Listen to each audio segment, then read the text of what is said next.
1 ராஜாக்கள் 19வது அதிகாரம் 5வது வசனத்திலிருந்து வாசிக்கலாம். ஒரு சூரை செடியின் கீழ் படுத்துக்கொண்டு நித்திரை பண்ணினான்.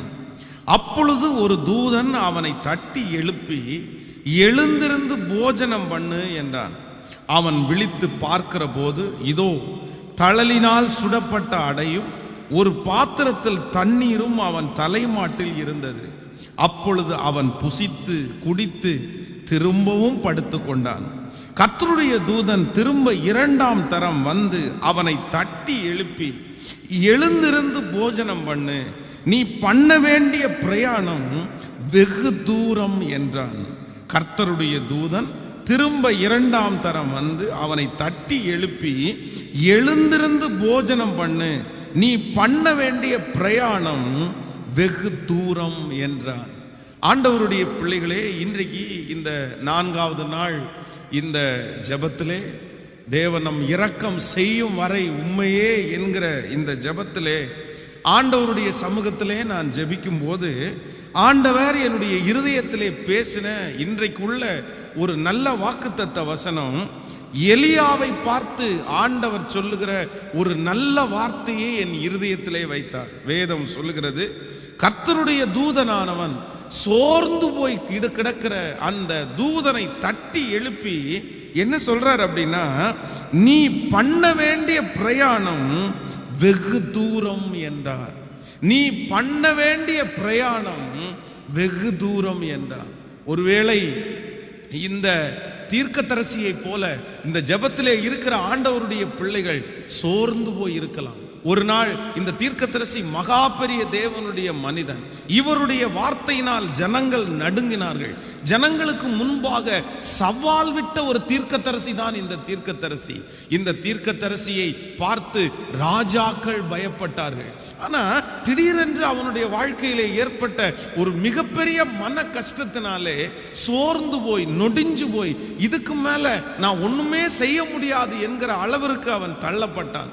அப்பொழுதுதான் கர்த்தருடைய ஆவியானவர் அவனை தட்டி கொடுத்து சொல்றாரு, நீ சோர்ந்து போகாத, நீ போக வேண்டிய தூரம் வெகு தூரம், நீ பண்ண வேண்டிய பிரயாணம் இன்னும் நிறைய இருக்கிறது, உன்னுடைய வாழ்க்கையிலே நீ செய்கிற ஊழியம் முடியவில்லை அப்படின்னு ஆண்டவர் வந்து திருவிழம் பற்றுகிறார். இன்றைக்கு இந்த ஜெபத்தை கேட்டுக்கொண்டிருக்கிற, இந்த வார்த்தையை கேட்டுக்கொண்டிருக்கிற ஒவ்வொரு தேவனுடைய பிள்ளையையும் பார்த்து ஆண்டவர் பேசுகிற வாக்குத்தத்தம் அதுதான். ஒருவேளை ஏற்பட்ட சூழ்நிலையினாலே, மன கசப்புகளினாலே, சில மிரட்டல்களினாலே இந்த ஊழியக்காரனை போல நீங்கள் சோர்ந்து போய் காணப்படலாம். அவ்வளவுதான், என் வாழ்க்கையில எல்லாமே முடிஞ்சிருச்சு, இனி எதுவுமே எனக்கு இல்லை, என்னுடைய ஓட்டம் எனக்கு முடிஞ்சிருச்சு, இதுக்கு மேல நான் என்ன செய்ய போறேன், இதுக்கு மேல ஜனங்களுக்கு முன்பாக நான் நின்று என்ன செய்ய போகிறேன், அப்படிப்பட்ட ஒரு எதிர்மறையான எண்ணத்தினாலே பாதிக்கப்பட்ட ஒவ்வொருத்தரையும் பார்த்து ஆண்டவர் இன்றைக்கு வாக்கு கொடுக்கிறார்.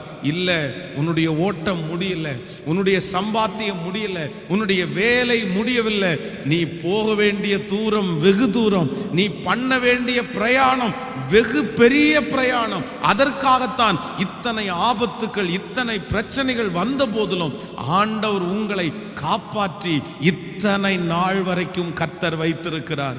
ஹல்லேலூயா.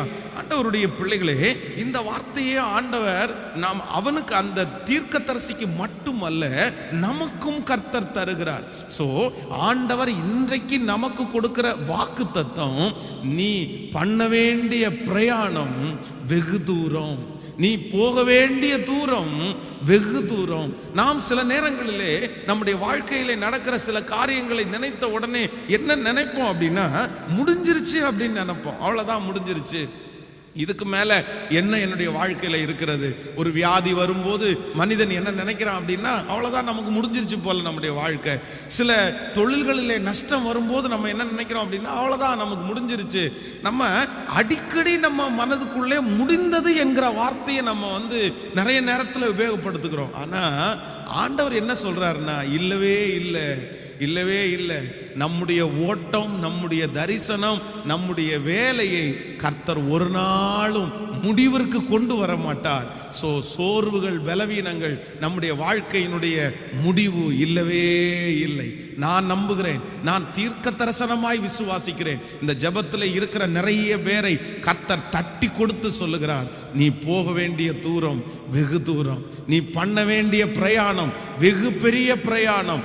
இந்த ஓட்டம் உனக்கு முடியவே இல்லை, முடியவே இல்லை. ஹல்லேலூயா.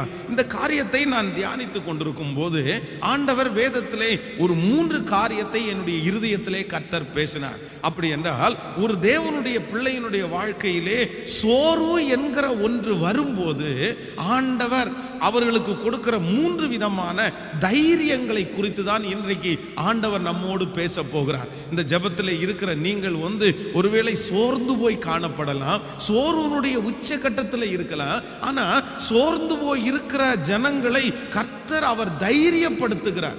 சில பரிசுத்தவான்களுடைய வாழ்க்கையிலே அவர்கள் செய்து கொண்டிருக்கிற ஊழியங்கள், அவர்கள் செய்து கொண்டிருக்கிற வேலைகள் தடைபடும் போது அவங்க சோர்ந்து போறாங்க. ஆனா சோர்ந்து போகிறவர்களை கர்த்தர் அப்படியே விட்டு விடுவதில்லை.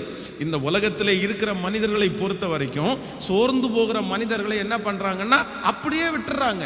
இந்த உலகம் உற்சாகமா இருக்கிறவர்களை தான் தேடுகிறது, சுறுசுறுப்பா இருக்கிறவர்களை தான் தேடுகிறது. அதுவும் ஒரு டைம் சோர்ந்து போனா தட்டி கொடுத்து ஒன்றும் இல்லை பிரதர் சரியாயிரும் அப்படின்வாங்க. 2 டைம் சோர்ந்து போகும்போது சரி பரவாயில்ல நீ விட்டுரு அப்படின்னு சொல்லுவாங்க. ஆனா அடிக்கடி சோர்ந்து போவோமேயானால் இந்த உலகம் நம்மை ஒரு நாள் ஏற்றுக்கொள்ளாது. என்ன சொல்ல தெரியுமா, நீ எப்பவும் அப்படிதான், எப்பவும் அவன் அப்படிதான், தேவையில்லாததுக்கெல்லாம் அவன் கவலைப்பட்டுட்டு இருப்பான். அப்போ சோர்ந்து போகிற ஒரு மனுஷனை இந்த உலகம் தட்டி கொடுக்கவே கொடுக்காது. இந்த ஜெபத்தில் இருக்கிற உங்களுடைய வாழ்க்கையிலே நீங்கள் சோர்ந்து போகும்போது உங்களை நிறைய பேர் தட்டி கொடுக்காமலே போகலாம். நான் என்ன பண்றது, நீ அப்படியே இருக்கிற, அப்படியே இருந்துரு அப்படின்னு. ஆனா ஆண்டவர் அப்படி விடுகிறவர் அல்ல. கர்த்தர் ஒரு நாளும் உங்களை விட மாட்டார். ஆனா கர்த்தர் என்ன சொல்லுவார்னா, உங்க பக்கத்துல நீங்க எழும்புகிற வரை, நீங்கள் ஓடுகிற வரை, அந்த காரியத்தை தொடர்ந்து செய்கிற வரைக்கும் ஆண்டவர் உங்களை தட்டி கொடுத்து சொல்லுவாரு, உன்னுடைய ஓட்டம் முடியல, உன்னுடைய ஓட்டம் முடியல, உன்னுடைய தொழில் முடியல, உன்னுடைய எதிர்காலம் முடியல, நீ போக வேண்டிய தூரம் வெகு தூரம். நம்ம எல்லாரும் கரங்களை மேல உயர்த்தி ஆண்டவரிடத்துல சொல்லுங்க, ஆண்டவரே இந்த வார்த்தையை நான் நம்புறேன், இந்த வார்த்தையை நான் விசுவாசிக்கிறேன். சுற்றி இருக்கிற நிறைய பேர் சொல்லலாம், உன் ஓட்டம் முடிஞ்சிருச்சுப்பா, உன் பிள்ளையினுடைய ஓட்டம் முடிஞ்சிருச்சு, உன் தொழில் ஒரு முடிவுக்கு வந்தது, அவ்வளவுதான், உன்னுடைய ஊழியம் ஒரு முடிவுக்கு வந்துருச்சு. சுற்றி இருக்கிற ஆயிரக்கணக்கான பேர் சொன்னாலும் இன்று பரிசுத்த ஆவியானவருடைய கரத்தை பிடித்து சொல்லுகிறார், இல்ல இல்ல, உன்னுடைய ஓட்டம் முடியவே இல்லை, நீ போக வேண்டிய தூரம் வெகு தூரம். காலாட்களோடு ஓடும் போதே நீ இளைத்து போனால் நீ குதிரையோடு எப்படி ஓடுவாய், நீ போக வேண்டிய தூரம் வெகு தூரம் என்று ஆண்டவர் ஆணித்தரமாய் வாக்கு கொடுக்கிறார். உங்க மனசுனுடைய ஆழத்துல, இருதயத்துல, சோர்வுடைய உச்சகட்டத்துல அவ்வளவுதான், முடிஞ்சிருச்சு பாஸ்டர், எல்லாம் முடிஞ்சிருச்சு.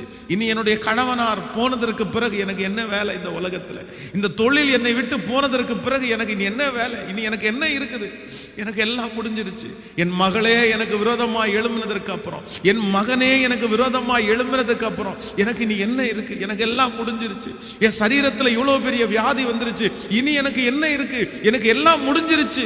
அப்படிப்பட்ட குமுறலோட இருக்கிற ஒவ்வொரு தேவ பிள்ளையும் பார்த்து கர்த்தர் கரத்தை கொடுத்து சொல்லுகிறார், இல்ல, உன்னுடைய மனதிலே இருக்கிற அந்த வார்த்தையை எடுத்து விடு, நீ போக வேண்டிய தூரம் வெகு தூரம், உன்னுடைய ஓட்டம், உன்னுடைய பிரயாணம், உன்னுடைய வாழ்க்கை இன்னும் முடியவே இல்லை. ஒருவேளை அப்படி முடிந்திருந்தால் என்றைக்கோ முடிந்திருக்கும். நீ சந்தித்த ஆபத்து, நீ சந்தித்த விக்கினங்கள், எத்தனை விக்கினம், எத்தனை ஆபத்து, ஓ மரண கண்ணிகள், ஆனால் அதிலிருந்தெல்லாம் கர்த்தர் விடுதலையாக்கி உங்களை வைத்திருக்கிறதனுடைய பெரிய நோக்கம் என்னவென்றால், உன்னுடைய ஓட்டம் முடியவில்லை என்பதற்காகத்தான் இன்றைக்கு நம்ம உயிரோடு இருக்கிறோம். கையை உயர்த்தி நாம் விசுவாசிக்கிற ஆண்டவரே, நான் நம்புறேன் ஆண்டவரே, நான் நம்புறேன் ஆண்டவரே.